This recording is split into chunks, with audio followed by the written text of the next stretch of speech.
cette 5e vidéo sur, comme promis, le donner et le recevoir. 5e vidéo qui fait partie de la série Se réapproprier sa vie, où nous avons déjà vu les transmissions transgénérationnelles, qu'est-ce qui se transmet de famille, de génération en génération. Nous avons vu comment dessiner un arbre, nous avons vu quel est l'impact d'un mythe familial sur l'ensemble de la famille, donc sur les ascendants et sur les descendants. Et nous avons regardé quels sont les programmes, ou en tout cas une partie des programmes qui nous empêchent d'être légitimes et d'occuper pleinement notre place. Donc dans cette vidéo, nous allons parler de notre capacité à donner et à recevoir, deux facettes d'une même pièce. Plus nous développons notre capacité à recevoir, donc qu'est-ce que ça veut dire? C'est à recevoir tout de la vie, le bon, le mauvais, le merveilleux, mais aussi l'horrible. Plus nous développons cette capacité à recevoir, plus nous augmentons notre liberté de choix et plus nous pouvons poser des actes non plus en réaction ou à partir d'un manquement, d'une résistance, d'un mur qu'on va ériger, mais nous pouvons poser des actes à partir de notre conscience et de notre alignement. L'objectif de toutes ces vidéos, c'est nous permettre d'être de plus en plus conscients des actes que nous posons. Donc le donner et le recevoir fait vraiment partie, je vais dire, de cette conscience, donc de devenir de plus en plus conscient afin d'être de plus en plus libre de ce que nous avons envie de créer dans notre vie pour nous, mais aussi de ce que nous avons envie d'offrir au monde et quelle œuvre on a envie de déployer. Nous sommes tous venus ici sur Terre pour nous déployer. Donc il n'y a rien dans, je vais dire, dans cet univers qui n'est pas en chemin vers son propre déploiement, vers sa propre œuvre, chacun au niveau de conscience où il en est. Donc le donner et le recevoir a cela de particulier que normalement, je veux dire, c'est l'énergie du don. Le donner et le recevoir, c'est deux facettes du don. Je donne, je reçois instantanément si je suis dans le don. Dans notre société, avant de parler du transgénérationnel, parce que le donner et le recevoir est influencé par l'environnement global, donc je veux dire par la société. Dans notre société, le donner et le recevoir est souvent, très très souvent, lié à l'échange et aussi à des stratégies mises en place pour obtenir quelque chose de l'autre. Donc quand on parle d'échange, on est bien souvent dans l'échange. Tiens, je te donne ceci et en arrière-plan, même si ce n'est pas conscient, je m'attends à recevoir cela de toi aujourd'hui ou demain ou un autre jour. Je vois rarement, je vais le nommer comme ça, même si je connais des personnes qui sont dans le don pur, je vois rarement ce don inconditionnel. Nous sommes conditionnés dans notre société à l'échange. L'ombre du recevoir, c'est le prendre. C'est quand je suis dans une part de moi peut-être qui est en manque, qui a quelque chose, au lieu de recevoir, je prends. Et quand je prends comme ça, et prendre, et prendre, et prendre, je remplis ce qu'on appelle un puits sans fond. Donc pour pouvoir être capable à recevoir tout de la vie, je dois trouver le moyen de m'ancrer dans ce que je vais appeler ma présence, mon être avec un grand E. Non pas dans ma petite personne, non pas dans mon ego, mais dans mon être. Quels sont les mentors de qui on peut s'inspirer pour développer notre capacité à tout recevoir de la vie jusqu'à recevoir l'horreur? C'est bien un homme que j'aime beaucoup et que je vous ai déjà beaucoup cité, que ce soit en conférence ou ici en vidéo, c'est Nelson Mandela. Si Nelson Mandela n'avait pas pu recevoir l'horreur, parce qu'il a quand même passé 28 ans de sa vie en prison, il a subi de la torture, etc.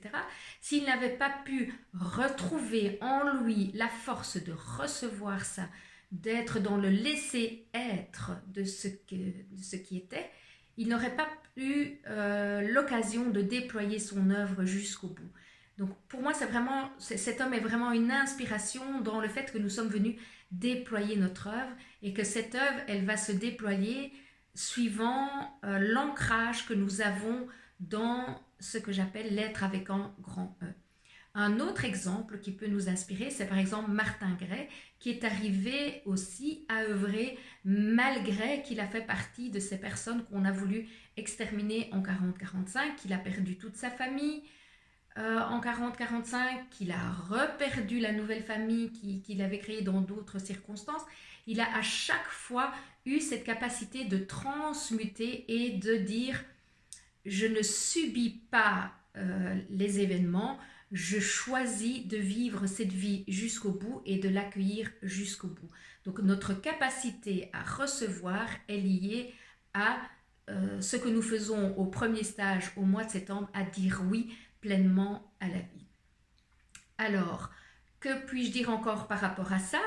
Un endroit où nous avons appris bien sûr à donner et à recevoir, c'est l'endroit où nous sommes nés, donc notre famille.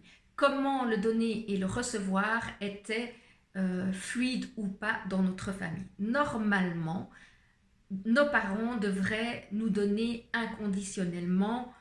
Est-ce que c'était le cas? Que ce soit de l'amour, de la reconnaissance.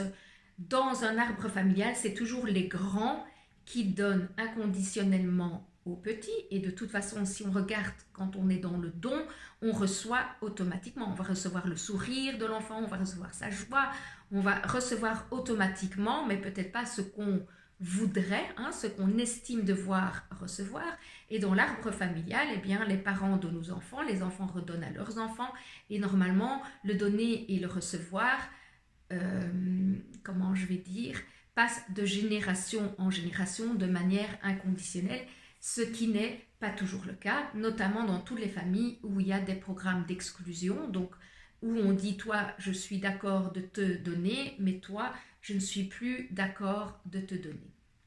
Donc si vous voulez approfondir ce sujet, eh bien j'ai écrit un livre en 2017 sur le sujet, où j'ai en co-écriture, je vais dire, avec les guides, avec un maître de l'au-delà, écrit ce livre qui s'appelle « Choisir d'être humain, donner et recevoir en conscience ». Donc je vous invite vraiment, si vous avez envie d'approfondir votre capacité à recevoir, qui est cette capacité qui va vous ouvrir à plus de choix et plus de liberté dans votre vie et aussi vous permettre d'œuvrer, eh bien, je vous invite à le commander soit directement chez l'éditeur, donc chez Edilivre, soit chez moi. J'en ai encore quelques-uns, donc ne tardez pas si vous avez envie d'avoir un livre dédicacé. Je vous ferai une petite dédicace pour que le livre soit accompagné d'une énergie, je vais dire, bienveillante ou autre. Et ou vous pouvez le commander à la FNAC, voilà, ou autre.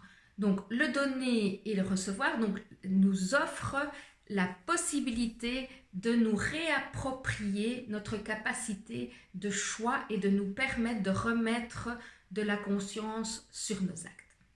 Voilà, si vous avez aimé cette vidéo ou même une des précédentes, eh bien, je vous invite à liker et à partager. Je vous mettrai en dessous de cette vidéo le lien pour pouvoir vous procurer ce livre. Vous pouvez aussi nous rejoindre dans le groupe Facebook Se réapproprier sa vie, où nous pouvons échanger sur votre transgénérationnel ou toute autre chose qui est liée au fait de se réapproprier sa vie, des programmes que nous avons à nettoyer, à changer, à transmuter. Comme ça nous permet d'avoir un échange plus intime, je veux dire, ou plus profond. Vous pouvez aussi venir, bien sûr, travailler votre transgénérationnel et voir comment ça se passait en individuel ou en groupe, à votre meilleure convenance.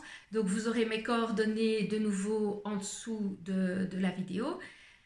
Et dans la prochaine vidéo, donc la 6e vidéo de cette série, eh bien nous allons regarder quels sont les grains de sable qui existent, qu'on nous a transmis par rapport à tout ce qui est relationnel, que ce soit le couple ou le relationnel au sens plus large.